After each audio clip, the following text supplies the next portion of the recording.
Disclaimer. दोस्तों, मैं आप सभी को बता दूं, ये कहानी पूरी तरह काल्पनिक है। ये सिर्फ दर्शकों के मनोरंजन के लिए बनाई गई है। इसमें दर्शाए गए सभी पात्र, नाम, उत्पाद और घटनाएं पूरी तरह काल्पनिक है। ये कहानी किसी भी तरह से किसी भी व्यक्ति के भावनाओं, प्रथाओं, परंपराओं और विश्वासों के अपमान नहीं करती है और कहानी में बताए गए सभी चीजों का मात्र कहानी के लेखक द्वारा बनाई गई लेख की अपनी एक कल्पना है। तो दोस्तों, मैं आपको आगे बता दूं, अगर आप हमारे द नॉवल एक्सप्लेनर चैनल पर नए हैं तो वीडियो को भर भर लाइक और चैनल को सब्सक्राइब करना ना भूलें। और टेलीग्राम का लिंक डिस्क्रिप्शन बॉक्स में है, जाकर ज्वाइन करें। धन्यवाद। आपका स्वागत है मार्शल योद्धा अर्जुन की अद्भुत दुनिया में। ये कहानी है वीरता, रहस्यों और युद्धकला की, जहां हर कदम पर रोमांच है। नॉवल लेखक Yavakrit Rao, stories audio creator the novel explainer के द्वारा किया गया है। अगर आपको ताकत, युद्ध और रहस्य पसंद है तो ये कहानी आपके लिए है। वीडियो को लाइक करें, शेयर करें और कमेंट में अपनी राय जरूर दें। ऐसे ही शानदार कंटेंट के लिए चैनल को सब्सक्राइब करें और बेल आइकन दबाएं।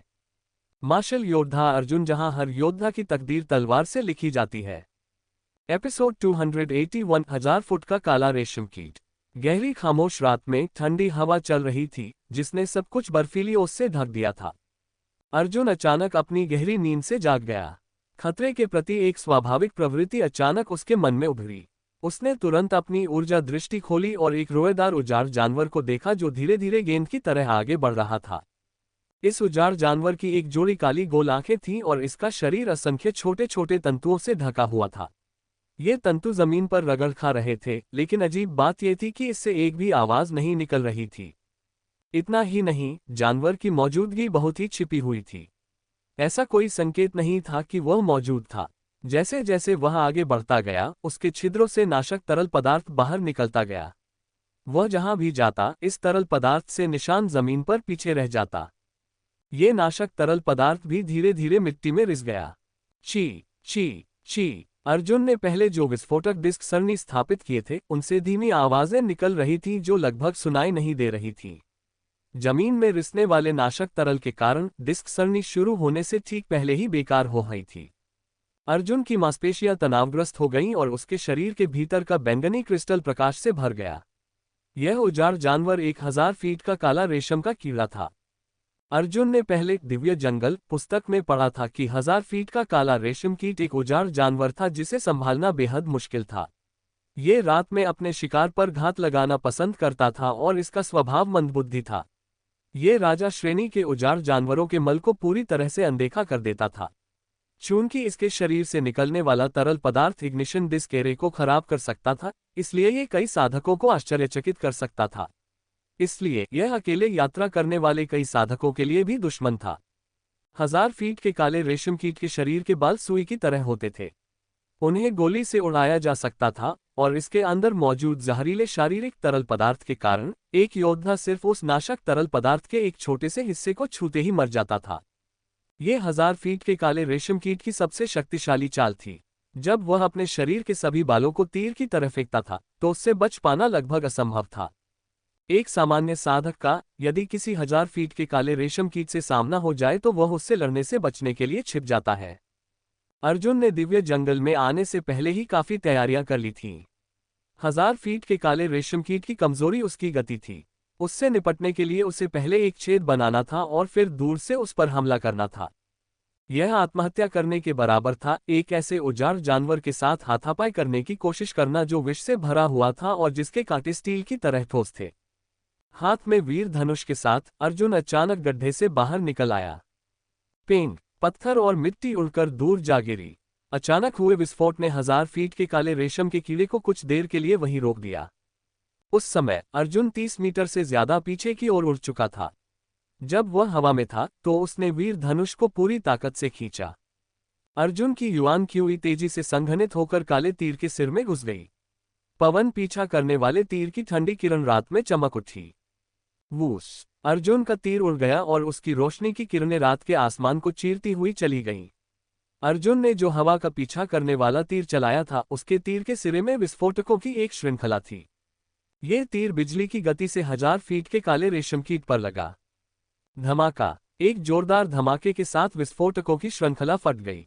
1000 फीट के काले रेशम कीट ने तीखी आवाज निकाली और बड़ी मात्रा में शरीर से तरल पदार्थ बाहर निकल आया। काले खून ने आसपास की घास को ढक दिया।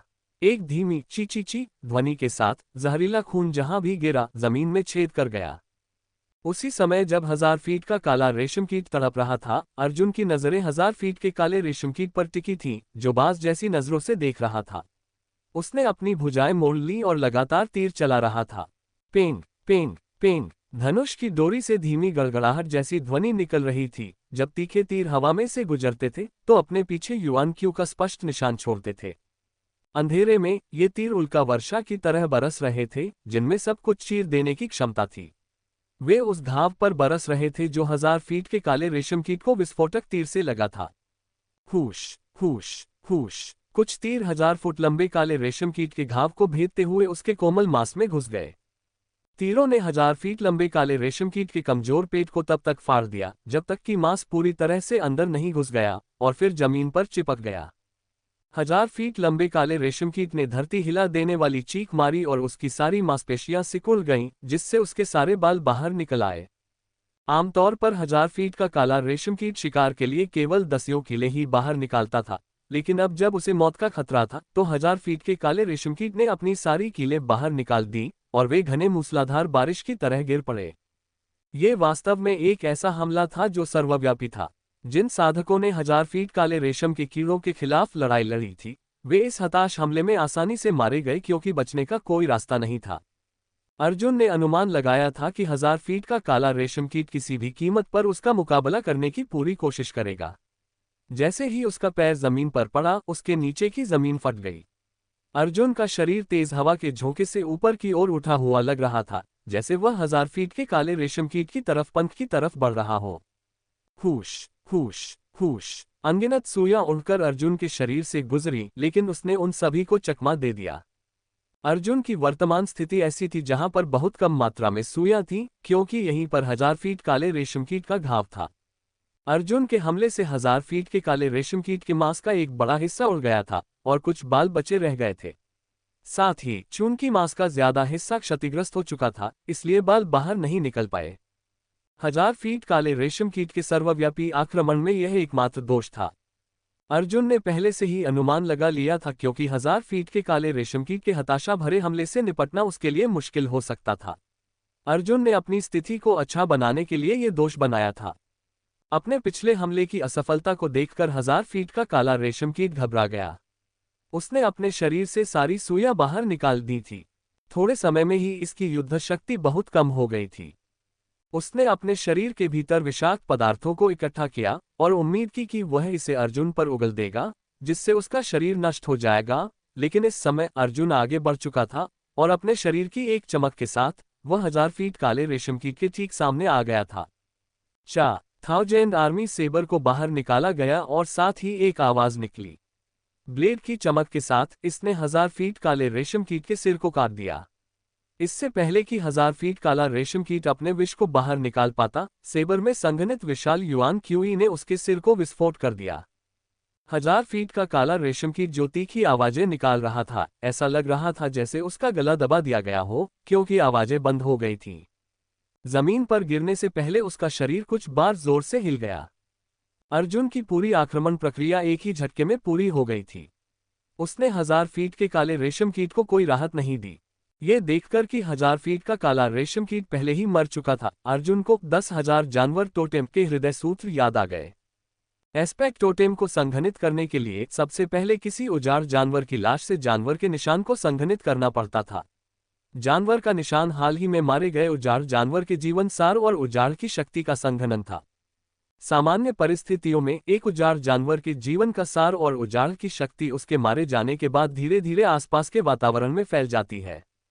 रक्त और मांस के भीतर की ऊर्जा सबसे तेजी से नष्ट होगी, जबकि हड्डियों के भीतर की ऊर्जा धीरे धीरे नष्ट होगी। फिर इसका उपयोग उजाड़ स्वर्ग के मास्टर्स द्वारा उजाड़ हड्डियों के अवशेषों को परिष्कृत करने के लिए किया जा सकता है। जो योद्धा उजाड़ स्वर्ग स्वामी नहीं थे, उन्हें इस ऊर्जा का उपयोग करने में बड़ी कठिनाई हो सकती थी। बेशक एक योद्धा द्वारा टोटेम रहस्यवादी तकनीक विकसित करने के बाद वह आमतौर पर एक निश्चित सीमा तक सांसारिक नियमों को उधार ले सकता था। वे उजाड़ जानवर के जीवन सार और उजाड़ की शक्ति को धीरे धीरे उस ऊर्जा को निकालकर अपने स्वयं के जानलेवा क्यूई के साथ तालमेल बिठा सकते थे। एक योद्धा की जानलेवा क्यूई केवल योद्धा द्वारा मारे गए उजाड़ जानवरों के साथ ही ऐसी तालमेल बना सकती है। टोटेम रहस्यवादी तकनीक का उपयोग करके ये अलग अलग ऊर्जाएं धीरे धीरे एक प्रकाश बूंद का निर्माण करेगी और इस प्रकाश बूंद के भीतर मृत उजाड़ जानवर की छाप होगी। ये जानवर का निशान था। वास्तव में यदि कोई योद्धा किसी पशु के चिन्ह को संघनित करने के लिए टोटेम रहस्यवादी तकनीक का उपयोग करे तो वह उस उजाड़ पशु की ऊर्जा का केवल एक छोटा सा भाग ही प्राप्त कर सकेगा। इसलिए भले ही जानवर का निशान निकाल लिया गया हो, फिर भी इस तरह के मृत उजाड़ जानवर को ड्रैगन स्केल रूनों के लिए बदला जा सकता है। ऐसे उजाड़ जानवर की उजाड़ हड्डियों का उपयोग करके अवशेष को परिष्कृत करने से बहुत बुरा प्रभाव नहीं पड़ेगा। जानवर के निशान को सघन बनाना आसान नहीं था। कई योद्धाओं को जानवर के निशान को सघन बनाने के लिए कई उजाड़ जानवरों को मारना पड़ता था और गुणवत्ता में बहुत कमी रह जाती थी। यदि पशु चिन्ह की गुणवत्ता कम थी तो अंततः संघनित होने वाले एस्पेक्ट टोटेम की शक्तियां भी सीमित होंगी। एक एस्पेक्ट टोटेम को सफलतापूर्वक संक्षिप्त करने के लिए कई साधक उन टोटेम रहस्यवादी तकनीकों को चुनने का प्रयास करते हैं जिन्हें सीखना आसान होता है। ये कहा जा सकता है कि संघनित पशु मोहर की गुणवत्ता टोटेम रहस्यवादी तकनीक के स्तर पर निर्भर करती थी, लेकिन उच्च श्रेणी की टोटेम रहस्यवादी तकनीक सीखना असंभव था।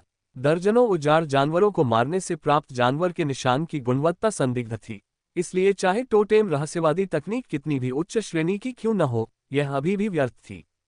उदाहरण के लिए 10,000 पशु टोटेम जिसे अर्जुन सीख रहा था, एक उच्च कोटि की रहस्यवादी तकनीक थी। यहाँ तक कि दिव्य शहर के ऋषिगण भी केवल 10,000 पशु टोटेम को पढ़कर उसके अद्भुत अर्थ पर विचार कर सकते थे। वे ऐसी रहस्यवादी तकनीक नहीं सीखेंगे जिसमें कोई भी महारत हासिल नहीं कर सकता। 1000 फीट काले रेशम कीट के सामने खड़े होकर अर्जुन ने अपनी आंखें बंद कर ली और कुछ देर तक गहराई से सोचा, क्योंकि उसने अपनी आध्यात्मिक ऊर्जा को बैंगनी क्रिस्टल में डुबो दिया था। अर्जुन के दिल में स्थित बैंगनी क्रिस्टल से एक अजीब सी चमक निकल रही थी। अर्जुन को लगा जैसे उसके शरीर में एक भंवर आ गया है और 1000 फीट के काले रेशम कीट को मारने से जो जानलेवा क्यूई उसने पैदा की थी वह भंवर में फैल गई और हल्की कराह निकली। 1000 फुट काले रेशम कीटों के भीतर से जीवन तत्व और उजाड़ की शक्ति की एक बड़ी मात्रा इस भावर द्वारा चूस ली गई और उसकी ओर बढ़ गई। हूं। इस ऊर्जा ने हवा में हिंसक कंपन पैदा किया और अंततः मुट्ठी के आकार के एक राक्षसी निशान में परिवर्तित हो गई। इस जानवर के निशान से लाल सुनहरी रोशनी निकल रही थी। इसके भीतर एक शिशु रेशम कीट की एक काल्पनिक छवि थी। एक विचार के साथ ये जानवर का निशान अर्जुन के शरीर में उड़ गया। 100 जानवर के निशान की ऊर्जा अर्जुन के सभी अंगों और हड्डियों में प्रवेश कर गई। उसके पूरे शरीर में एक अवर्णनीय भावना फैल गई। हालांकि उसे उजाड़ जानवरों के सार को अवशोषित करने का बहुत अनुभव था, लेकिन उनमें से कोई भी आज के अनुभव जैसा नहीं था। इसने उसके रोमछिद्रों को खोल दिया, मानो उसके पूरे शरीर की आत्मा और मांस एक नए स्तर पर पहुंच गए हों। तो यह एक एस्पेक्ट टोटेम को संघनित करने की प्रक्रिया है। अर्जुन को ऐसा लगा जैसे उसका पूरा शरीर अवरोधों से मुक्त हो गया है। उसकी हड्डियों, खून, शिराओं का हर इंच उस वीरान जानवर के सार से पोषित हो रहा था, क्योंकि वह एक शांत कायापलट से गुजर रहा था। अर्जुन का शरीर जीवन शक्ति से भर गया था और वह एक बढ़ते हुए अंकुर की तरह बढ़ रहा था। लगभग 1 दर्जन सेकंड के बाद जब जानवर के निशान की ऊर्जा अंततः अर्जुन द्वारा पूरी तरह से अवशोषित कर ली गई, तभी उसने अपनी आंखें खोली। ये बहुत आरामदायक था। अर्जुन को यह नहीं पता था कि जब अन्य लोग एस्पेक्ट टोटेम को संघनित करते हैं तो कैसा लगता है, या एक उजाड़ पशु के शव से पशु का चिन्ह निकालना कैसा लगता है। क्या ये जानवर के निशान निकालने के लिए बैंगनी क्रिस्टल का उपयोग करने से कोई अलग भावना होगी? लेकिन इस पर सोचने का समय नहीं था। दिव्य जंगल पुस्तक के अभिलेखों के अनुसार जब 1000 फीट का काला रेशम कीट मर जाता था तो वह एक विशेष गंध छोड़ता था, जिससे आसपास के 1000 फीट के काले रेशम कीट यहाँ इकट्ठा हो जाते थे। जल्द ही इस जगह पर 10,000 फीट से ज्यादा काले रेशम के कीड़े इकट्ठा हो जाएंगे। यहाँ तक कि 1000 फीट के काले रेशम के कीड़ों के राजा के प्रकट होने की भी संभावना हो सकती है, और यह ऐसी चीज थी जिससे अर्जुन निपटने में असमर्थ था। उसे तुरंत यह स्थान छोड़ना पड़ा। एपिसोड 282 एक रहस्यमय युवक। अर्जुन ने 1000 फीट के काले रेशम कीट के भीतर से रेशम और उसके विषाक्त पदार्थों का एक हिस्सा जल्दी से जल्दी निकाल लिया। उसके बाद उसने उसके कुछ धातु के दांत निकाले, उन्हें अपने अंतरस्थानिक रिंग में संग्रहित किया और अपनी गति तकनीक का उपयोग करके जंगल में दूर तक भाग गया। प्रशिक्षण के लिए दिव्य जंगल में जाने वाले साधकों के लिए भंडारण एक बड़ी समस्या थी। कोई भी व्यक्ति किसी विशिष्ट बड़े उजाड़ जानवर के केवल सबसे मूल्यवान भागों को ही निकाल सकता था, अन्यथा रिंग जल्दी ही भर जाते थे। जब वह भाग रहा था, अर्जुन ने अपने बैंगनी क्रिस्टल की ऊर्जा दृष्टि को फिर से खोल दिया। चारों ओर उजाड़ की शक्ति लहरों की तरह दिखाई दे रही थी, जैसे वे चारों ओर लहरा रही हो। अर्जुन ने जल्द ही दूर के उजाड़ इलाकों में ऊर्जा प्रकाश बिंदुओं को दिखाई देते देखा। 1 2 3। इनमें से प्रत्येक ऊर्जा प्रकाश बिंदु स्वाभाविक रूप से 1000 फीट का काला रेशम कीट था। अर्जुन ने तेजी से दिशा बदली और 1000 फीट काले रेशम के कीड़ों के समूह से बचते हुए जंगल में अंदर की ओर भाग गया। 1000 फीट के काले रेशम के कीड़े के प्रकट होने से पहले ही वह 4 घंटे सो चुका था। यह उसके लिए पहले से ही पर्याप्त था। यद्यपि विशाल जंगल में रातें खतरनाक थीं, अर्जुन के पास बैंगनी क्रिस्टल की ऊर्जा दृष्टि थी जो उसे मार्गदर्शन दे रही थी, इसलिए वह किसी भी खतरे से पहले ही बच सकता था। तेज गति से दौड़ने की प्रक्रिया में उसने एस्पेक्ट टोटेम को भी महसूस करना शुरू कर दिया, जो धीरे धीरे उसके शरीर के अंदर संघनित हो रहा था। 1000 फीट काले रेशम कीट को मारना ही एक एस्पेक्ट टोटेम को संघनित करने के लिए अपर्याप्त था। हालांकि अर्जुन पहले से ही इसे अंकुरित होते हुए महसूस कर सकता था।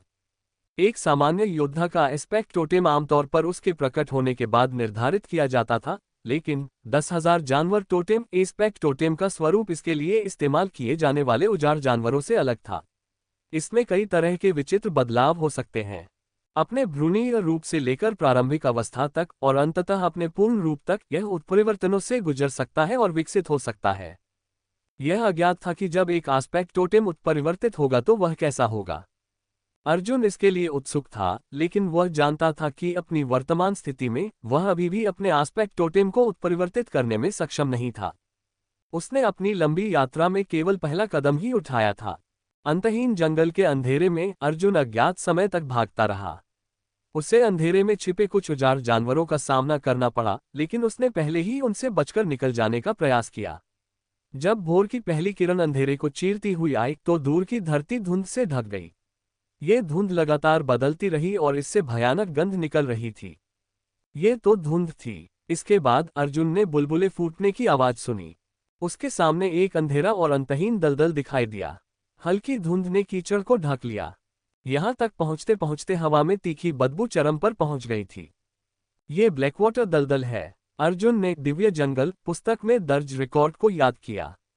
ब्लैकवाटर दलदल की सड़ती हुई मिट्टी और धुआं विषाक्त थे, और जितना गहरा कोई जाता विषाक्तता उतनी ही अधिक होती जाती। विशेषकर दलदल में मौजूद काली मिट्टी, जो कि 1000 फीट काले रेशमकीट के शारीरिक तरल पदार्थ के समान नाशक थी। सिद्धांत रूप में ऐसे जहरीले दलदल में कोई जीवित जीव नहीं होना चाहिए, लेकिन अजीब बात यह थी कि दलदल में वास्तव में ताजे जलीय पौधे उग रहे थे। ये जलीय पौधे सुंदर और आकर्षक फूल खिलाते थे, जो आसपास की सड़ती काली मिट्टी के साथ एक अलग ही विरोधाभास पैदा करते थे। वह जानता था कि इन खूबसूरत और आकर्षक फूलों का नाम रक्तशव फूल है। वे लाशों को पोषण के रूप में इस्तेमाल करते थे और उन्हें धुआं पसंद था। रक्तशव फूल जहरीला भी था।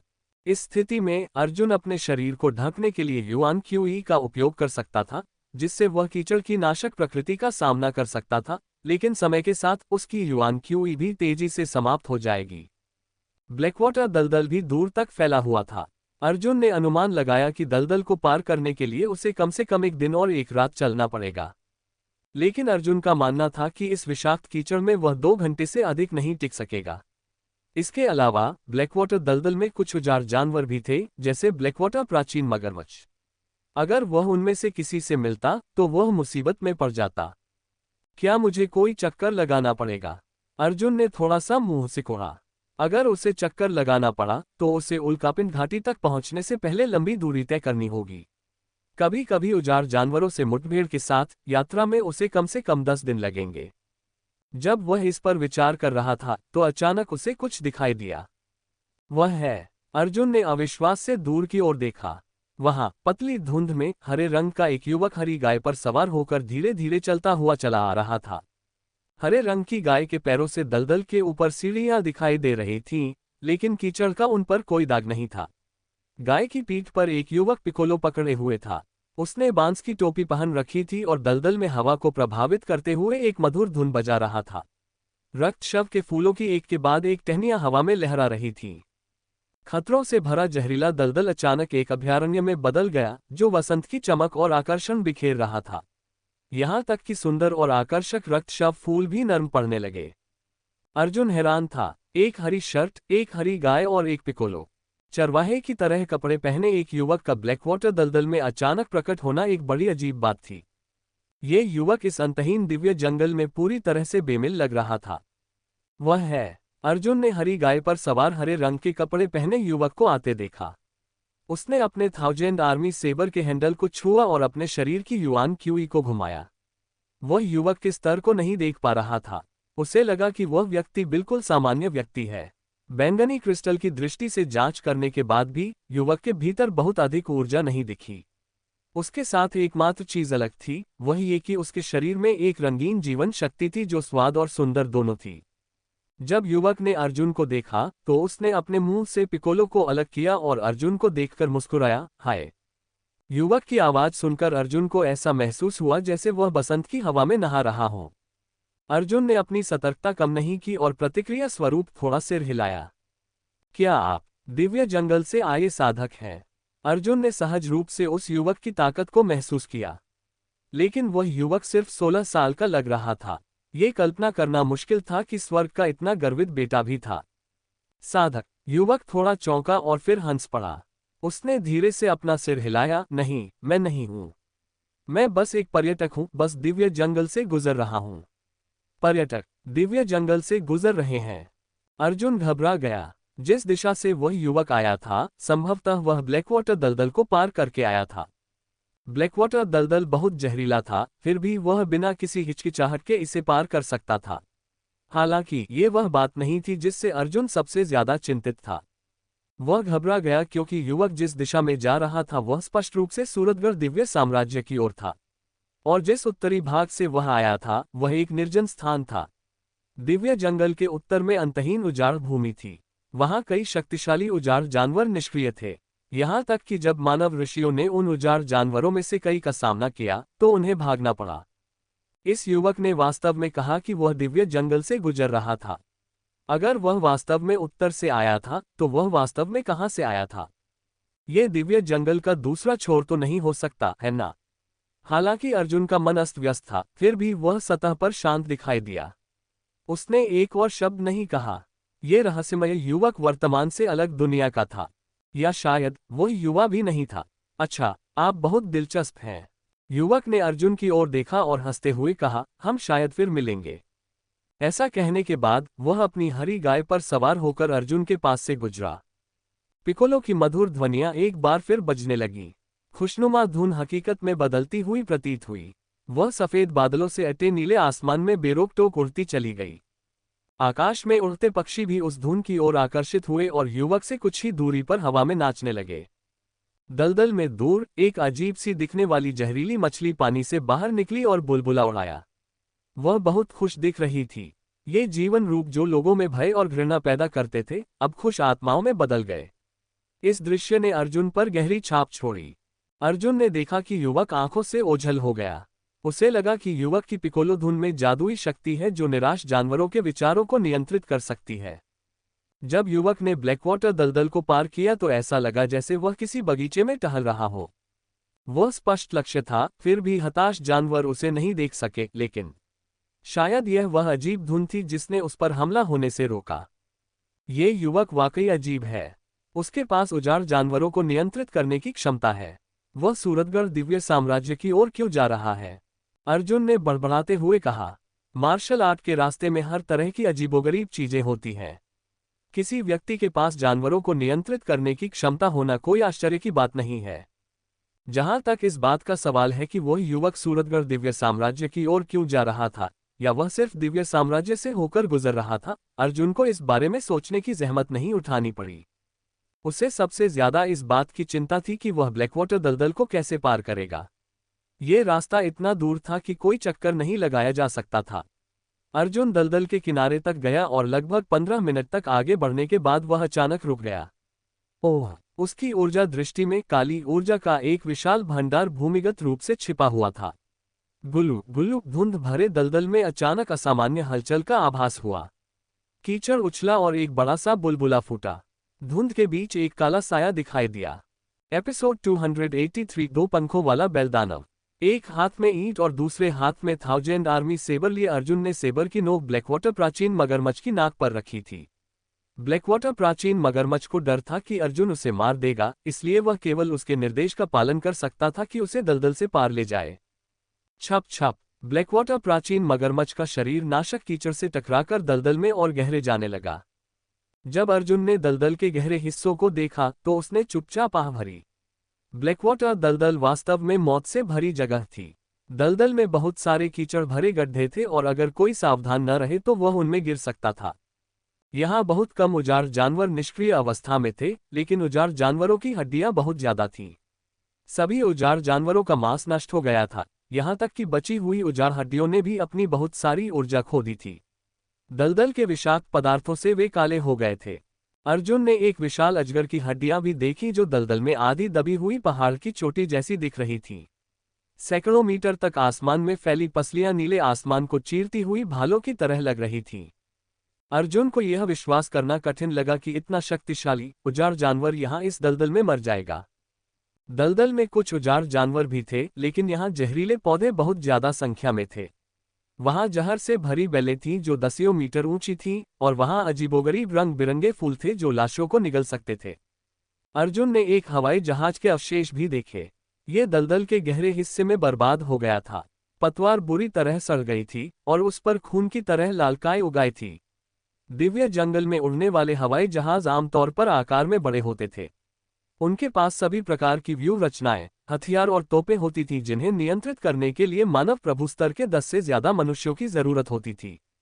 अर्जुन भी इसी तरह के हवाई जहाज में सवार होकर आया था जब वह दिव्य राजधानी से दिव्य शहर आया था। यदि हवा में उड़ते हुए जंगली जानवरों द्वारा किसी छोटे हवाई जहाज पर हमला किया जाए तो वह आसानी से दुर्घटनाग्रस्त हो सकता है। जब हवाई जहाज दुर्घटनाग्रस्त हो गया तो बैंगनी रक्त क्षेत्र के योद्धा, जो उड़ नहीं सकते थे, उड़ते हुए उजाड़ जानवरों से लड़ने के लिए एक तरह से आत्महत्या कर रहे थे। इसलिए जब साधक प्रशिक्षण के लिए बाहर जाते थे तो वे कोई हवाई जहाज नहीं लेते थे। बड़े हवाई जहाज को नियंत्रित करने का कोई तरीका नहीं था और वे महंगे भी थे। दूसरी ओर छोटे हवाई जहाजों का अधिक उपयोग नहीं था तथा उनके बड़े आकार के कारण उन्हें अंतरस्थानिक रिंग के अंदर नहीं रखा जा सकता था। अर्जुन के सामने जो हवाई जहाज था वह छोटे जहाजों की श्रेणी का था जो उड़ नहीं सकता था। संभवतः इसे ब्लैकवाटर दलदल को पार करने के लिए साधकों द्वारा विशेष रूप से तैयार किया गया था। लेकिन हो सकता है कि बीच रास्ते में उन्हें कोई दुर्घटना झेलनी पड़ी हो, या ब्लैकवाटर प्राचीन मगरमच्छ जैसे उजाड़ जानवरों ने उन पर हमला कर दिया हो, जिसके परिणामस्वरूप जहाज नष्ट हो गया हो और उसमें सवार सभी साधक मारे गए हों। इतनी छोटी नाव में कोई रक्षात्मक शक्ति नहीं होती थी। इसके अलावा ब्लैकवाटर दलदल में ज्यादा पानी नहीं था। यह ज्यादातर जहरीला कीचड़ था, इसलिए कीचड़ में नाव की गति कम होती थी। ये निश्चित रूप से इस ब्लैकवाटर प्राचीन मगरमच्छ के साथ अतुलनीय था। अपने सामने एक उदाहरण रखते हुए अर्जुन ब्लैकवाटर प्राचीन मगरमच्छ को अच्छे और बुरे दोनों का विनाश करने से रोकना चाहता था। उसके थाउजेंड आर्मी सेबर ने ब्लैकवाटर प्राचीन मगरमच्छ पर और भी गहरा वार किया। जैसे जैसे वह आगे की ओर तैरता गया, उसके चारों हाथ और भी जोर से चलने लगे। यात्रा तब तक जारी रही जब तक कि अगले दिन की आधी रात नहीं हो गई थी। अंत में अर्जुन को दूरी पर जमीन दिखाई दी। उसने तभी राहत की सांस ली जब उसने आगे जमीन देखी। उसने आखिरकार अपनी तनावग्रस्त नसों को शांत किया। उसने फिर ब्लैकवाटर प्राचीन मगरमच्छ की थूथन से थाउजेंड आर्मी सेबर को हटाया और किनारे पर छलांग लगा दी। ब्लैकवाटर प्राचीन मगरमच्छ अपनी अंबर आंखों में चिंता भरी नजरों से अर्जुन को घूर रहा था। अर्जुन मुस्कुराकर बोला, धन्यवाद। ये कहते हुए वह पलटा और भाग गया। ब्लैकवाटर प्राचीन मगरमच्छ को ऐसा लगा जैसे उसके कंधों से कोई बहुत बड़ा भार उतर गया हो और उसने जल्दी से अपनी पूंछ हिलाकर कीचड़ में घुसने की कोशिश की और फिर दूर भाग गया। ब्लैकवाटर दलदल को पार करने के बाद उल्कापिंड घाटी पहले से ही करीब आ रही थी। अर्जुन को हवा में शुद्ध यांग क्यूई की खुशबू बढ़ती हुई महसूस हो रही थी। उसने एक सुरक्षित जगह ढूंढी और वहां घंटों तक ध्यान लगाया, खुद को अपनी उत्तम अवस्था में ढाल लिया। अगले दिन असली लड़ाई शुरू होने वाली थी। रात शांत थी। कोई भी उजाड़ जानवर दिखाई नहीं दे रहा था जो राजा श्रेणी के उजाड़ जानवर के मल से डरता न हो। अगली सुबह जब सूरज उगाया, अर्जुन एक चट्टान के ऊपर खड़ा था और दूर तक देख रहा था। उसके आगे एक अंतहीन बंजर उजाड़ भूमि थी। जमीन लाल रंग के पत्थर के टुकड़ों और बारीक बजरी से भरी हुई थी। उजाड़ भूमि के किनारे, जहां सूर्य उगता हुआ दिख रहा था, वहां एक गहरी घाटी थी जो एक पर्वत श्रृंखला को काटती हुई प्रतीत हो रही थी। दांतेदार चट्टानें इस तरह से लड़खड़ा रही थीं मानो किसी ने धरती को काट दिया हो। यदि कोई हवाई जहाज से नीचे देखे तो उसे लगेगा कि यह गहरा गड्ढा एक विशाल निशान है जिसे किसी देवता ने अपनी दिव्य तलवार से खोदा है। उल्कापिंड घाटी के बीच में एक हल्की यांग आग चमक रही थी। गर्मी ने कुछ किलोमीटर के दायरे में सब कुछ लाल कर दिया था, यहां तक कि आसमान में मौजूद बादल भी लाल दिख रहे थे। उल्कापिंड की घाटी के जितना करीब वह जा रहा था, जमीन उतनी ही सूखी होती जा रही थी। बादल नहीं थे, बारिश तो दूर की बात थी। खाई की सतह के नीचे धुएं जैसा धुंध था जिसने आग की लपटों को ढक लिया था, जिससे अंदर होने वाली हर चीज अस्पष्ट हो गई थी। यहाँ हवा स्पष्टतः बहुत ज्यादा गर्म थी। भीषण गर्मी में प्रकाश पानी की लहरों की तरह विकृत हो रखा था। वह अंततः पहुंच गया। अपनी मंजिल को सामने पाकर अर्जुन को अंदर ही अंदर उत्साह महसूस हुआ। उसने अपनी गति बढ़ा दी। तपती रेत पर कदम रखते हुए अर्जुन हवा की तरह तेजी से उल्कापिंड घाटी के किनारे पर पहुंच गया था। गहरी घाटी से गर्म हवाएं चल रही थीं। हवा में सांस लेने से उसके नथुने अजीब तरह से गर्म महसूस कर रहे थे। चट्टान पर खड़े होकर नीचे देखने पर उसे विशाल गड्ढों का एक विशाल विस्तार दिखाई दिया। इन गड्ढों के नीचे निरंतर घाटियां और गहरी दरारें छिपी हुई थीं। ये सभी चीजें भारी मात्रा में लाल धुएं के बीच छिपी हुई थीं, जिससे उन्हें देख पाना मुश्किल हो रहा था। लेकिन इस धुएं में अजीब लेकिन अज्ञात विशाल पेड़ थे जो सैकड़ों मीटर नीचे खाई से आसमान तक उगाए थे। वे बेहद शानदार दिख रहे थे। एक ऐसी जगह जहां पूरे साल कभी बारिश नहीं होती थी, वहां वास्तव में ऐसे अजीब पेड़ उग रहे थे। ये सचमुच एक अद्भुत जगह है। अर्जुन भावनाओं से भर गया। उसे यह कल्पना करना कठिन लग रहा था कि किस तरह का उल्कापिंड जमीन पर गिरने के बाद ऐसा नजारा पैदा करेगा। ओह! उसने गर्म हवा के झोंकों के बीच जानवरों की धीमी दहाड़ें सुनी। एक विचार के साथ उसने अपने बैंगनी क्रिस्टल की ऊर्जा दृष्टि खोली। घाटी की विशाल और असीम सतह में अर्जुन बैंगनी क्रिस्टल की ऊर्जा दृष्टि का उपयोग करके धीरे धीरे बहुत सारे ऊर्जा प्रकाश बिंदुओं और जीवन के निशानों को महसूस कर सकता था। वह अपने दिल को गर्म महसूस करने से खुद को नहीं रोक सका। उल्कापिंड घाटी की बाहरी परिधि का विस्तृत विवरण दिव्य शहर की किताब में दिया गया था। हालांकि उल्कापिंड घाटी की गहराई में एक गिरा हुआ सितारा द्वार था। दिव्य शहर में इसका वर्णन करने वाली बहुत कम जानकारी थी। इतनी कम जानकारी थी कि केवल एक वाक्य का वर्णन था। गिरे हुए सितारा द्वार के अंदर यान की लपटें लाखों सालों से लगातार जल रही हैं। इसके अंदर का वातावरण हमेशा बदलता रहता है और यह बेहद खतरनाक है। अंदर मत जाओ। हालांकि अर्जुन को ये जानने में बहुत दिलचस्पी थी कि गिरे हुए सितारा द्वार के अंदर क्या है, लेकिन वह खुद को जानता था। यह असंभव था कि वह अपने मात्र पर्पल ब्लड साधना स्तर के साथ ऐसी जगह पर जीवित रह सके। उसके लिए सबसे अच्छा यही था कि वह उस जगह से दूर रहे। आखिरकार वातावरण जितना अधिक खतरनाक होता है, शुद्ध यांग ऊर्जा उतनी ही अधिक होती है, जिससे और भी अधिक शक्तिशाली उजाड़ जानवर पैदा होते हैं। भले ही वह गिरे हुए सितारा द्वार में प्रवेश न करता, उल्कापिंड घाटी की परिधि पहले से ही खतरे से भरी थी। दिव्य शहर के करोड़ों वर्षों के इतिहास में अज्ञात संख्या में साधक उल्कापिंड घाटी में मर गए थे और शक्तिशाली उजाड़ जानवरों का भोजन बन गए थे। इन पिछले उदाहरणों के साथ अर्जुन बेहद सावधान था। अपने मन को शांत करने के बाद अर्जुन की आंखों की रोशनी तेज हो गई। एक गहरी सांस के साथ उसने एक दिशा चुनी और एक विशाल पक्षी की तरह गहरे लाल घाटी की ओर छलांग लगा दी। उल्कापिंड घाटी की परिधि कुछ 100 मीटर ऊंची थी। उतरते समय अर्जुन ने एक चट्टान चुनी और अपनी 1000 आर्मी सेबर का इस्तेमाल करके चट्टान के किनारे को चीर दिया, जिससे चट्टानें उड़ गईं, जिससे उसकी उतरने की गति धीमी हो गई। बूम! अर्जुन जमीन पर भारी रूप से गिरा, जिससे आसपास गहरे लाल रंग की धूल उड़ी। ऊपर देखने पर उसने देखा कि आकाश गहरे लाल धुएं से ढका हुआ था। वह एक विशाल चट्टान के नीचे था। बंजर चट्टान एक छोटे पहाड़ की तरह थी जिसके ऊपर सूखे पेड़ खड़े थे। ये पेड़ काले थे और धातु की चमक से चमक रहे थे। उनकी कुछ शाखाओं पर हल्की सुनहरी कलियां थीं जो उनकी मजबूत जीवन शक्ति को दर्शाती थीं। उल्कापिंड घाटी में अर्जुन ने फिर अपनी ऊर्जा दृष्टि चालू रखी। उसने बहते पानी की आवाज सुनी। इस आवाज ने अर्जुन को चौंका दिया। उल्कापिंड घाटी में बारिश नहीं होती और उसके उच्च तापमान के साथ वहां नदी कैसे हो सकती है? उसने अपने कानों से उस आवाज का पीछा किया और देखा कि उससे लगभग 10 मीटर दूर एक नदी एक पहाड़ी को लपेटे हुए बह रही थी। जब वह करीब गया तो वह हैरान रह गया। इस नदी की धारा से ठंडक निकल रही थी। जब उसने उसे छूने के लिए धीरे से हाथ बढ़ाया, उसे हड्डियों तक ठंडक महसूस हुई। ये निश्चित रूप से हिमाक बिंदु से नीचे था।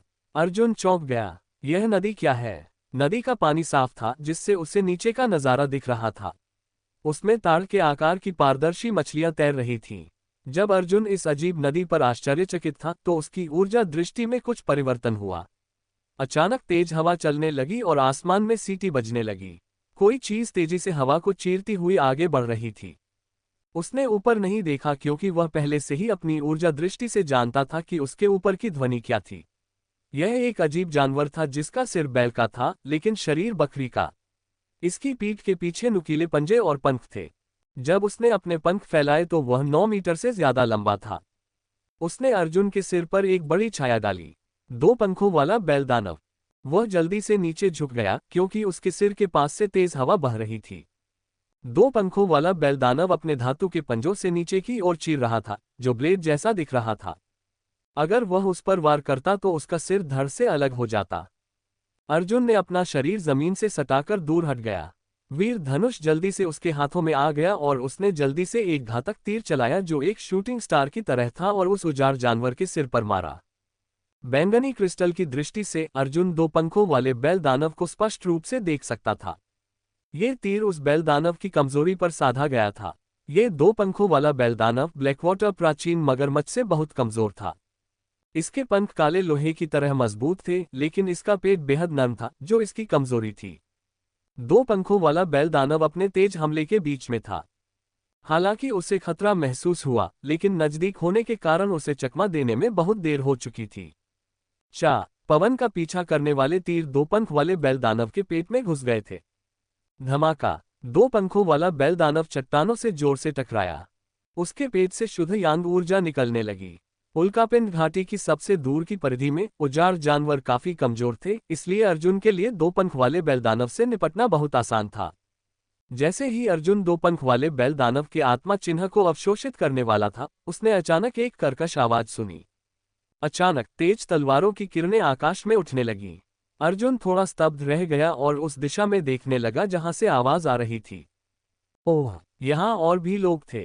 राइटर्स नोट: एक चैप्टर बीच में मिस हो गया है। इस वाले चैप्टर की जगह पर वो चैप्टर आना था। उस चैप्टर में ये बताया गया था कि कैसे अर्जुन ब्लैक वाटर मगरमच्छ से लड़ाई करके उसकी पीठ पर बैठ जाता है। इस गलती के लिए माफी चाहता हूँ।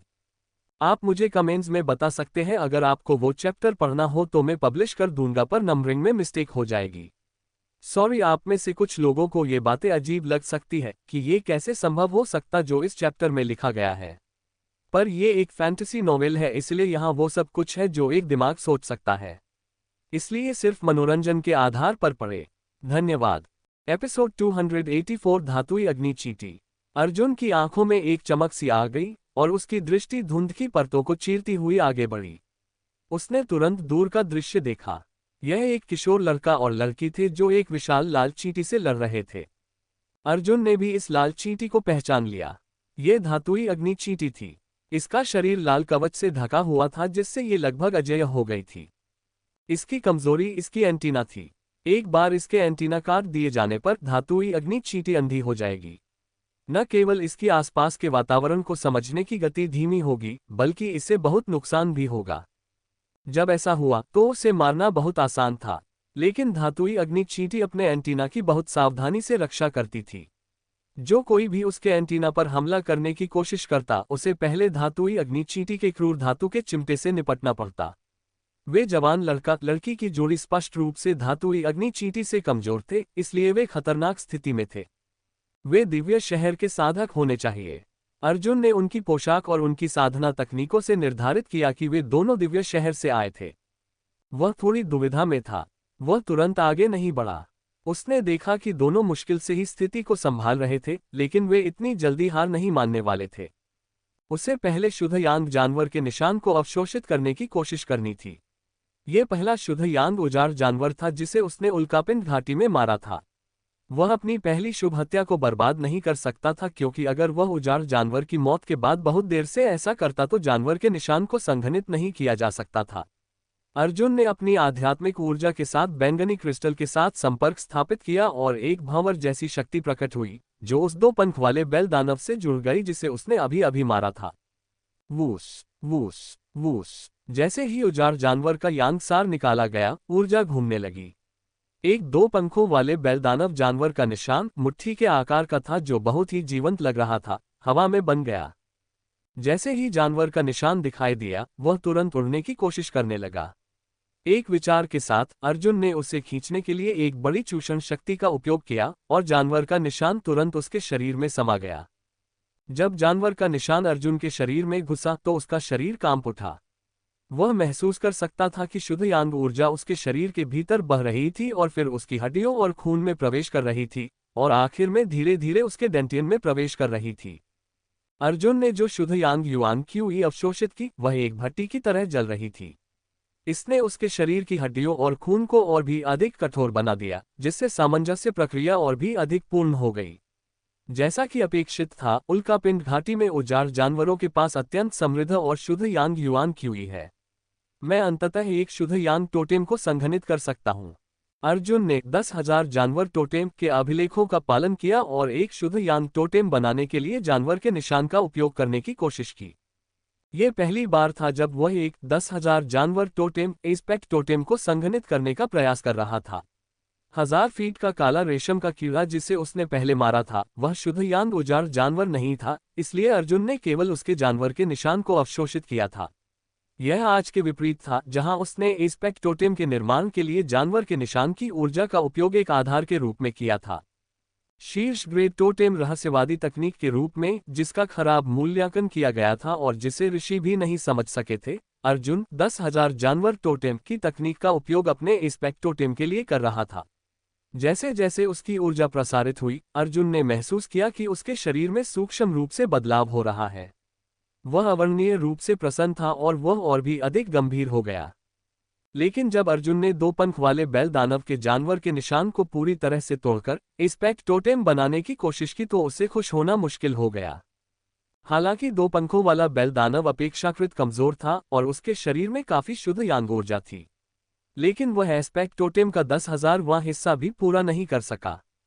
इतने कम। अर्जुन अवाक रह गया। उसके पास बैंगनी क्रिस्टल की मदद थी, इसलिए उसे पूरा भरोसा था कि जानवर के निशान के एब्जॉर्ब करने में उसे बहुत लाभ मिलेगा। लेकिन फिर भी 10,000 जानवर टोटेम में वास्तव में महारत हासिल करना अभी भी कुछ हद तक मुश्किल था। क्या उसे सचमुच एक एस्पेक्ट टोटेम को संघनित करने के लिए 10,000 2 पंख वाले बैल दानव उजाड़ जानवरों को मारने की जरूरत थी? 10,000 की संख्या सरल लग सकती है, लेकिन इतने सारे जानवरों को मारने में बहुत समय लगेगा। इसके अलावा अर्जुन को नहीं पता था कि हजारों उजाड़ जानवरों को मारने के बाद जब वह ऊर्जा का उपयोग संघनित करने के लिए करेगा तो कोई दुर्घटना होगी या नहीं। कई योद्धा विभिन्न कारणों से अपने एस्पेक्ट टोटेम को संघनित करने से पहले ही अपनी सारी मेहनत खो सकते थे। ये भी इसी कारण से था कि जो लोग युआन फाउंडेशन क्षेत्र से पहले एक एस्पेक्ट टोटेम को संघनित कर सकते थे, उन्हें अद्वितीय प्रतिभा के रूप में देखा जाता था। ये 10,000 जानवर टोटेम निश्चित रूप से मुश्किल है। अन्य लोगों की टोटेम रहस्यवादी तकनीकें आसान हैं, इसलिए भले ही वे अपनी सारी मेहनत खो दें, ये बहुत बड़ा नुकसान नहीं होगा। लेकिन मेरी टोटेम रहस्यवादी तकनीक अलग है। अगर मैं असफल हो गया तो मुझे बहुत बड़ा नुकसान होगा। अर्जुन ने मुंह बनाया। मूलतः उसका मानना था कि बैंगनी क्रिस्टल की मदद से 10,000 जानवर टोटेम में महारत हासिल करना मुश्किल नहीं होगा, लेकिन अब ऐसा लग रहा है कि बैंगनी क्रिस्टल को भी कुछ नियमों का पालन करना पड़ता है।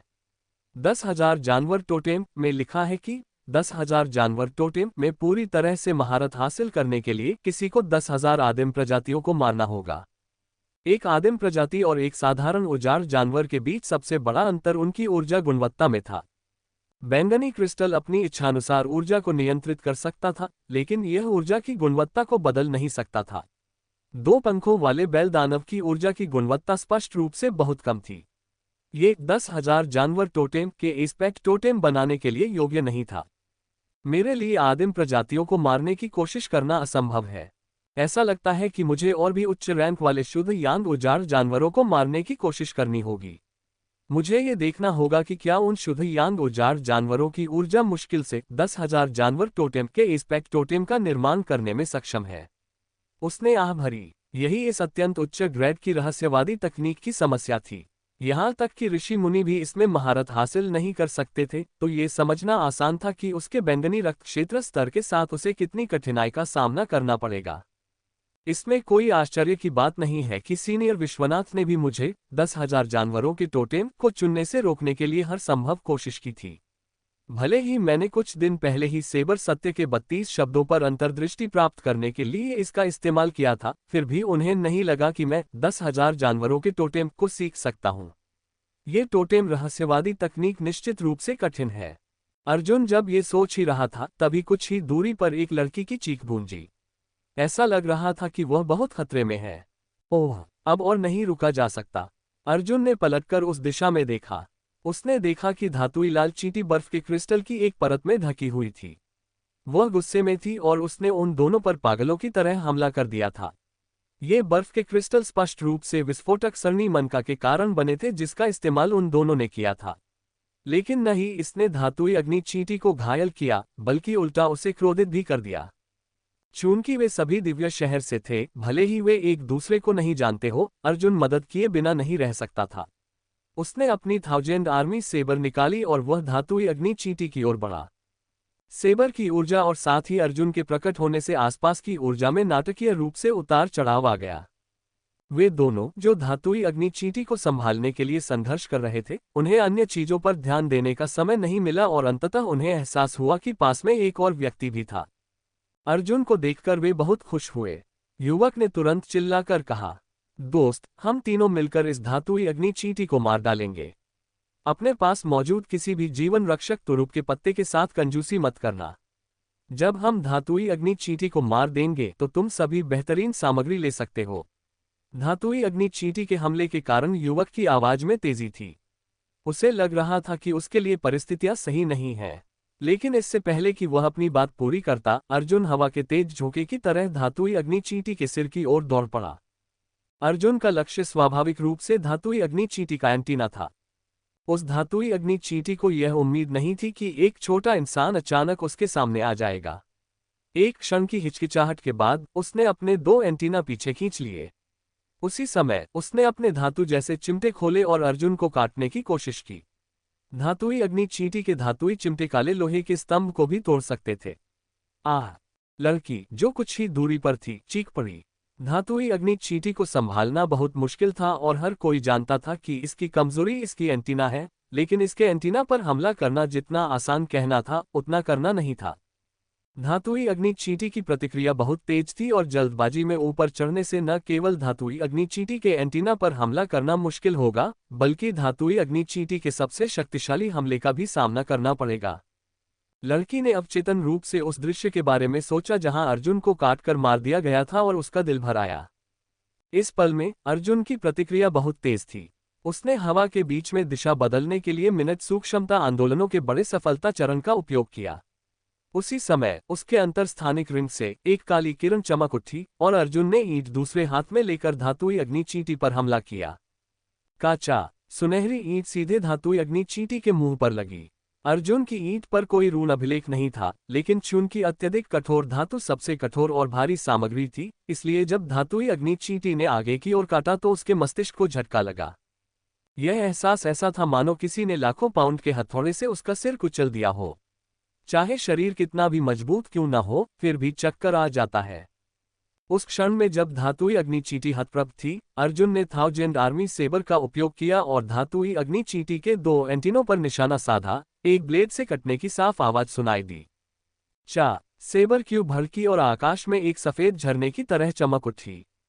हालांकि धातुई अग्नि चींटी ने अपने एंटीना को वापस खींच लिया था, फिर भी वह शक्तिशाली ब्लेड से बच नहीं सकी। धातुई अग्नि चींटी के 2 एंटीना उड़ गए। इन्हें अर्जुन ने काट दिया था। धातुई अग्नि चींटी ने इतनी तेज चीख मारी कि कान के पर्दे फट गए। धातुई अग्नि चींटी तुरंत अंधी हो गई। दर्द के कारण वह बेतरतीब ढंग से गिर पड़ी, जिससे बड़े बड़े पत्थर टूटकर गिरने लगे। धातुई अग्नि चींटी का कवच उसके खोल के कारण कठोर नहीं था, बल्कि इसलिए कठोर था क्योंकि उसमें शुद्ध यांग ऊर्जा की एक परत थी। धातुई अग्नि चींटी के एंटीना उसे दुनिया की शुद्ध यांग ऊर्जा के साथ जुड़ने की अनुमति देते थे। अपने एंटीना के बिना सारी ऊर्जा धातुई अग्नि चींटी के घाव से बाहर निकलने लगी। इसलिए उस पर हमला करना अब बहुत आसान हो गया था। अर्जुन ने करीब 10 सेकंड तक इंतजार किया क्योंकि धातुई अग्नि चींटी पागल हो गई थी। उसने एक अवसर देखा और अपने शरीर को चमकाते हुए वह धातुई अग्नि चींटी के सिर के सामने आया और तलवार को चींटी के मुंह में घोंप दिया। फुआ! उसने अपनी सेबर फिर वापस खींच ली और हरा रस बाहर छलक आया। धातुई अग्नि चींटी ने कुछ समय तक पागलपन से संघर्ष किया, इससे पहले कि वह एक घर के आकार के बड़े पत्थर से टकराती अंततः जमीन पर गिर गई। अर्जुन ने राहत की सांस ली।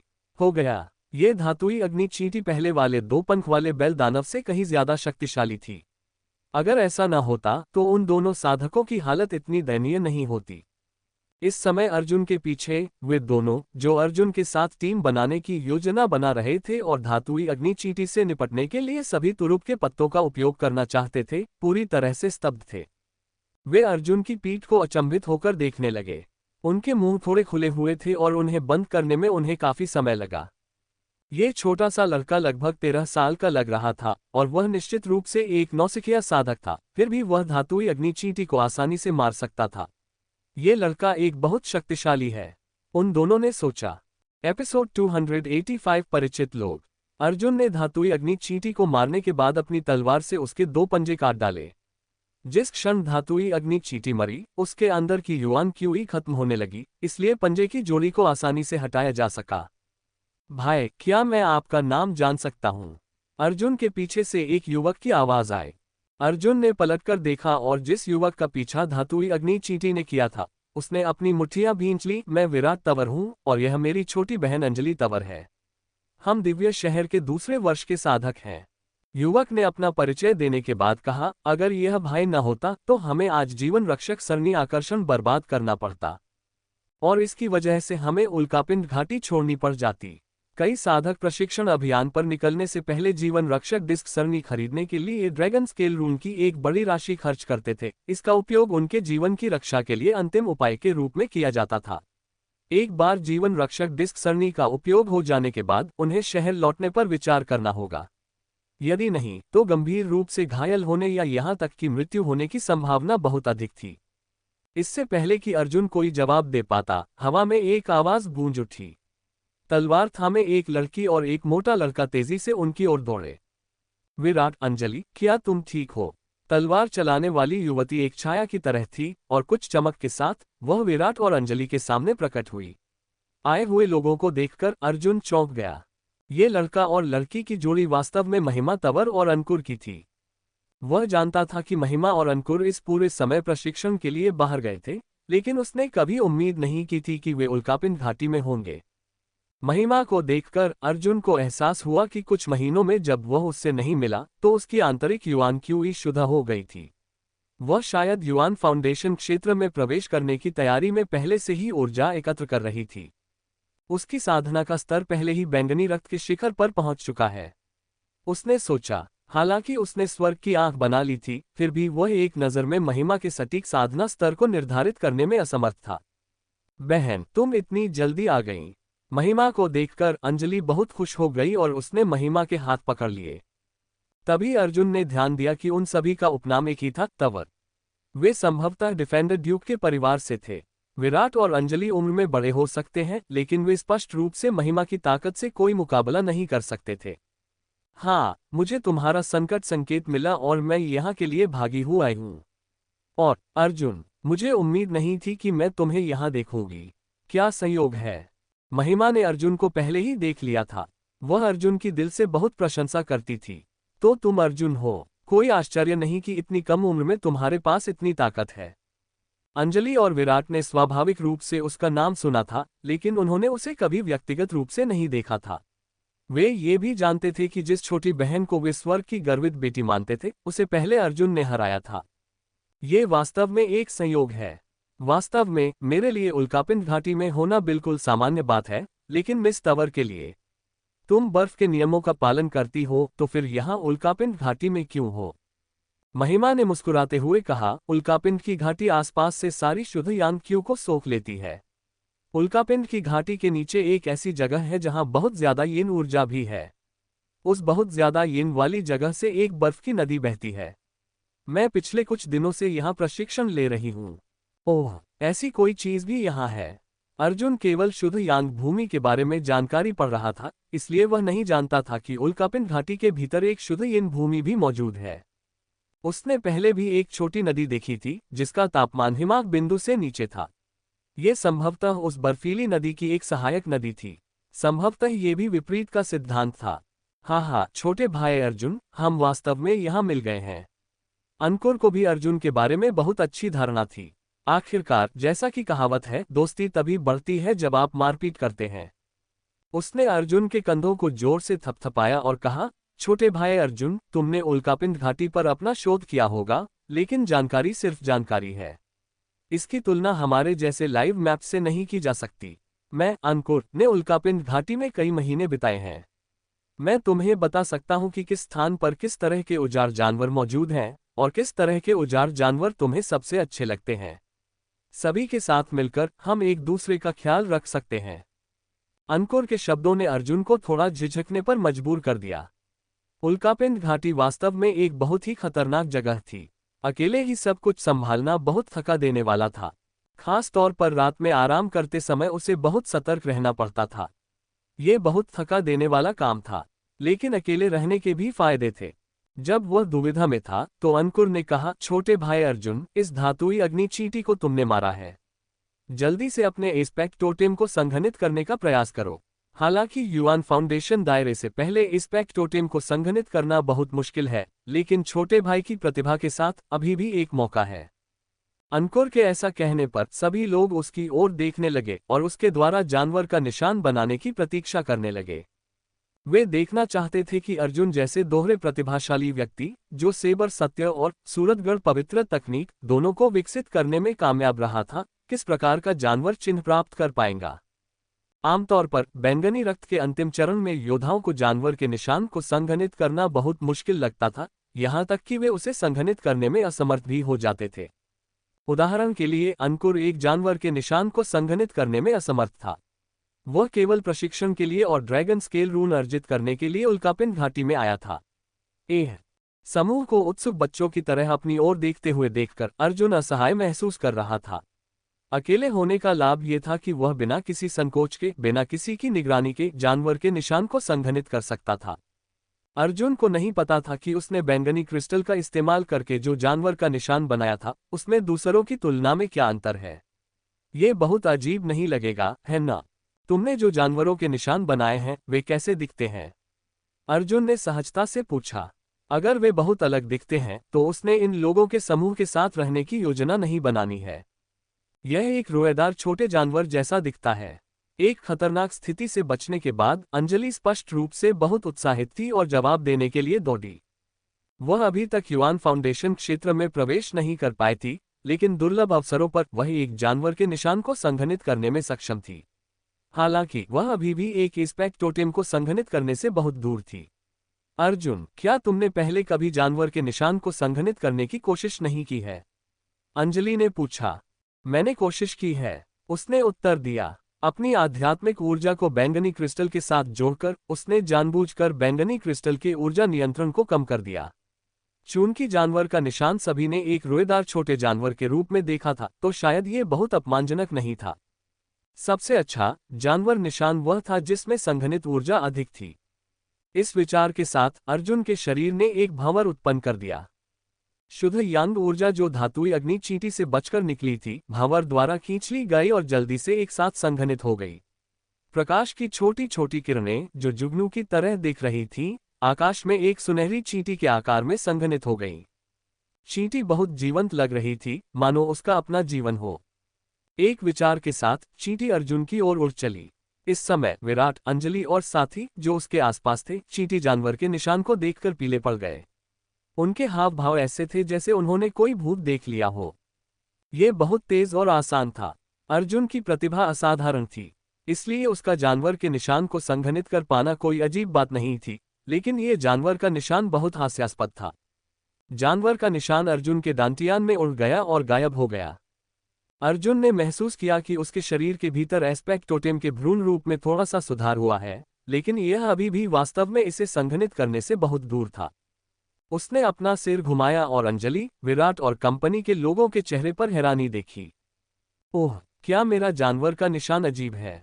अर्जुन ने पहले ही बैंगनी क्रिस्टल के ऊर्जा नियंत्रण को थोड़ा कमजोर कर दिया था, क्योंकि सामान्य औजार जानवर उसके 10,000 जानवर टोटेम में ज्यादा योगदान नहीं देते थे। अजीब। अंजलि का दिल जोर से धड़क रहा था। यह अजीब से भी ज्यादा है। तुमने जो जानवर का निशान बनाया है, हमारी तुलना में वह है। अंजलि को समझ नहीं आ रहा था कि वह इसे शब्दों में कैसे बयां करे। वह अब अर्जुन के साथ नहीं रहना चाहती थी, क्योंकि इससे उसे बहुत झटका लगा था। माना जाता है कि अंजलि में एस्पेक्ट टोटेम को संघनित करने की कुछ प्रतिभा है, क्योंकि वह कम से कम बैंगनी रक्त क्षेत्र में एक जानवर के निशान को संघनित करने में सक्षम थी। इसके विपरीत अंकुर जैसे लोग जानवर के निशान को संघनित करने में भी सक्षम नहीं थे। लेकिन अर्जुन की तुलना में उसकी वास्तव में कोई तुलना नहीं थी। इस समय महिमा ने कहा, अर्जुन, क्या तुम जानते हो कि दिव्य शहर के प्रशिक्षक क्या सोचेंगे यदि उन्होंने तुम्हारे एक जानवर के निशान को संघनित करते हुए देखा? जब हम जानवर के निशान को संघनित करते हैं तो यह मूंगफली के आकार का होता है। इसका आकार तुम्हारे जानवर के निशान का लगभग 10वां हिस्सा है। इसके अलावा जब महिमा उस तक पहुंची तो उसने आह भरी, तुमने जो जानवर का निशान बनाया था वह बहुत ही सजीव लग रहा था। जहां तक हमारे जानवर के निशानों की बात है तो वे धुंधले और अस्पष्ट चित्र हैं। गुणवत्ता में अंतर बहुत बढ़िया है। यहां तक कि जब कोई मानव लॉर्ड अपने एस्पेक्ट टोटेम को विकसित करना चाहता है तो वह जानवर का निशान जो उसने बनाया है वह शायद वैसा ही दिखेगा जैसा कि तुम्हारे पास अभी था। महिमा वास्तव में अर्जुन का मूल्यांकन करना नहीं जानती थी। वह व्यावहारिक रूप से एक राक्षस था। उसके साथ रहने से उसके स्वाभिमान को बहुत ठेस पहुंचती थी। उसे दो बातों पर गर्व था, एक तो उसका एस्पेक्ट टोटेम और दूसरा उसकी कानून की समझ। अब जबकि पहले वाले को अर्जुन ने पूरी तरह से पीछे छोड़ दिया है, क्या वह बाद वाले को बनाए रखने में सक्षम थी? लगभग एक मानव लॉर्ड के समान। जब अर्जुन ने ये तुलना सुनी तो उसे यह बहुत हास्यास्पद नहीं लगा। अगर यह एक ऋषि के समान होता तो उसने सोचा कि वह किस तरह की लहरें पैदा कर देता। भाई अर्जुन, तुम मुझे कैसे जीने दे रहे हो? अंकुर ने उसके कंधे पर थपथपाया और मुंह बनाया। अर्जुन की तुलना में एस्पेक्ट टोटेम में उसकी प्रतिभा बेकार थी। छोटे भाई, तुम कौन सी टोटेम रहस्यवादी तकनीक सीख रहे हो? इस दर से तुम शायद 1 महीने से भी कम समय में एस्पेक्ट टोटेम में महारत हासिल कर लोगे। अंकुर ने थोड़ी ईर्ष्या के साथ पूछा। ओह, मैं कौन सी टोटेम रहस्यवादी तकनीक विकसित कर रहा हूं? अर्जुन की भौहें सिकुड़ गईं। वह परेशान था। अंकुर वास्तव में एक जिज्ञासु बच्चा था।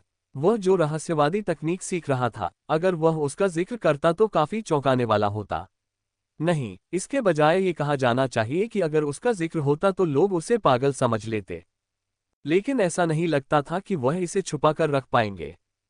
क्यों अभी भी इसे गुप्त रख रहे हो? हाँ, जब तुम अपने एस्पेक्ट टोटेम में महारत हासिल कर लोगे तो इसका इस्तेमाल करने पर हर कोई बता सकेगा। टोटेम रहस्यवादी तकनीक को गुप्त रखने का कोई तरीका नहीं था। ये लड़ाई की तकनीक से अलग था। वह जो रहस्यवादी तकनीक मैंने चुनी है उसे सीखना थोड़ा कठिन है, उसने स्पष्टता से कहा। सीखना मुश्किल है? बेशक भाई, अर्जुन की प्रतिभा के साथ तुम अधिक कठिन तकनीक कैसे नहीं चुन सकते? इस रहस्यवादी तकनीक की गुणवत्ता उच्च होनी चाहिए। अर्जुन ने कभी उम्मीद नहीं की थी कि अंकुर जो इतना सीधा दिखता था, एक बार परिचित हो जाने के बाद इतना बातूनी हो जाएगा। सभी को अपनी ओर देखते हुए देखकर, जैसे कि वे उसके द्वारा चुनी गई रहस्यमय तकनीक को लेकर बहुत उत्सुक थे, अर्जुन केवल सूखी खांसी के साथ कह सका, मैंने 10,000 जानवर टोटेम चुना। 10,000 जानवर टोटेम। जब रहस्यवादी तकनीक का नाम घोषित किया गया तो चारों लोगों की प्रतिक्रियाएं बिल्कुल अलग थीं। अंजलि और विराट पूरी तरह से भ्रमित थे, क्योंकि उन्हें नहीं पता था कि यह क्या है। जहां तक अंकुर और महिमा की बात है, वे इसे सुनकर अचंभित रह गए। वे दिव्य शहर के सबसे मूल्यवान संसाधनों के संपर्क में थे, इसलिए उन्होंने स्वाभाविक रूप से 10,000 जानवर टोटेम को देखा था। तुमने क्या कहा? तुमने 10,000 जानवरों का टोटेम चुना जिसे ऋषि भी नहीं सीख पाते। अंकुर ने उत्तेजित होकर अर्जुन की बाह पकड़ ली। ये बहुत हास्यास्पद था। आज के लिए इतना ही दोस्तों, अगर आपको वीडियो पसंद आए तो लाइक करें और अपने दोस्तों के साथ शेयर करें।